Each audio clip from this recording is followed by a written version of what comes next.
Okay, this brief video is to help you log into WeBWorK for the first time. So Gannon University has its own website to go directly to WeBWorK, and that website is webwork.gannon.edu. So you can either click on a link provided by your instructor or just go to any browser and type in webwork.gannon.edu.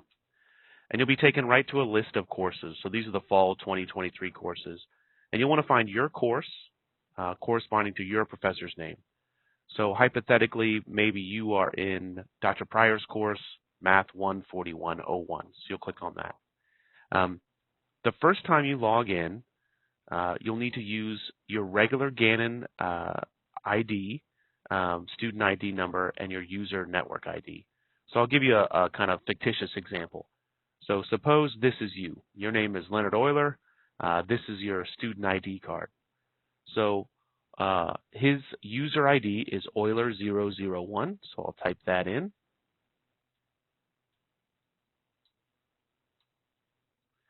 And not all students know what their 7-digit student ID number is. That's on some communications you have and some emails. But if you have your student ID card, you'll see something that looks like this. Now this is more than 7 digits, and sometimes your student ID will even start with a 0. But it's the first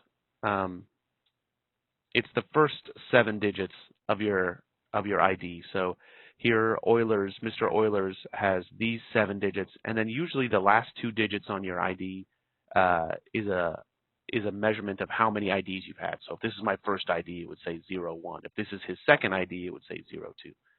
So anyway, his ID is 2781 2718281. So I'll either copy and paste that or type it directly into the website. There we go. Now the first time you log in, you're going to see something like this. You'll see all the websites, all the homework sets available to you, and then you'll see some instructions. If you'd like, it's a good idea to change your password at this point. So there are instructions over here, but you can go over here to User Settings, and you can change your password.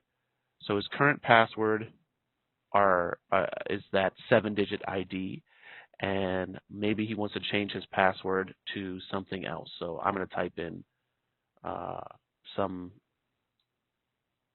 other password. Now this password only the student will be able to know. And then I change the user settings, and it's done. So now if I want to log out again, if I want to log in later on, I'll log in Euler001, and I'll type in that new password that only you can see. No one else can see. You're welcome to leave your password, the student ID number, but other people might have access to that, so you probably want to change it. The second thing you want to do is you always want to try to do the orientation right away. If you've never used WeBWorK before, you should go through this orientation. This orientation is a brief tutorial about how to use WeBWorK. So you can go through these problems one at a time, and it walks you through how to do these, how to submit an answer, things like that. And you go through problem one by one. It talks about this, and you're saying, okay, well, see if you can figure out what this is, and see if you can figure out some different ways to write 16 or whatever these are. And you can go through this tutorial. At any point, you can always go back to your homework sets and see the ones you're working on. Now for this one, this particular example, all the WeBWorK courses are available to you at any given point. Not the WeBWorK courses, all the homework assignments are available to you. And if you want to see any one in particular, so for instance, suppose Euler wants to see 3.7, section 3.7.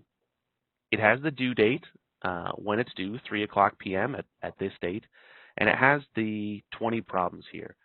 So in this situation, he's got 20 problems, all worth 1 point each, and he's got 6 attempts. So one of the great things about WeBWorK is that you can try something multiple times. So let's look at problem number 1. Find the most general antiderivative of this function. So suppose Euler thinks the general antiderivative is 3/2 x squared minus, let's see, 2/3 or let me say, yeah, 2/3 x to the 3/2. And suppose that's the answer I want to give, so I submit the answer. Okay, so I got a red box, which means one of my 6 attempts was used up, and I have not yet gotten correct. I haven't gotten this correct yet. The above answer is not correct. And I sometimes get a little message that says your answer is not the most general solution. So it looks like Euler in this situation forgot something like that plus c, because this is a general antiderivative. And he submits that, and all of a sudden he does have the correct answer. So he has used 2 of his attempts. He has 100%. Now, Euler needs to do nothing more on this problem to get full credit. Euler has full credit for this problem, even if he goes back and submits another answer that's incorrect. He's used up one of his attempts, but he still has 100%. So it doesn't matter that he's answered a false one. I don't know why he would do that, but he still has the full credit for this one. And he sees the green box. Now, at this point, Euler does not have to resubmit. He already has a 1 out of 20 for this homework assignment, 1 out of the 20 problems. He can go back to the problem list and see he already has 100% on this. And his job is to try to do all these homework assignments before the due date. There are lots of great features for these. So, for instance, suppose he's working on this one and he doesn't know the answer. He is welcome to email the instructor, and that'll send an email right to your instructor. Please help. I have tried this, and I don't know what I'm doing wrong. Something like that. And send an email. You can attach a picture if you want to show of your work and do that. So you can always send an email, and that will send your instructor a direct link to your exact page, your email, and and your instructor will be able to respond to you. Another great thing you can do is if you go to the problem list, you can download a PDF or a hard text copy. Sometimes people don't like doing mathematics on the screen like this. They'd rather do it on paper and submit their answers. So you click on this button, generate a hard copy, and you'll be able to see a printout of exactly the pages that you have for all 20 questions or all however many questions you have for that assignment. You can do it on hand and then submit it later. This is great if you're going to be away from a computer and you just want to print out your homework. Sometimes people like working by hand. This is something that you're able to do. Okay, so you have all of these options. Some great things about WeBWorK is that it's available all the time. It has the ability to go back and look at these problems from now on. So when I'm studying for tests, I can go back and look through these problems and try again. I can always look at the correct answers. After the deadline has passed, so after this deadline has passed and you've gotten a grade for this, you can go back and you can see the correct answers as well. So the correct answers will be provided for you after the homework assignment is all finished, which is great for studying or for looking back.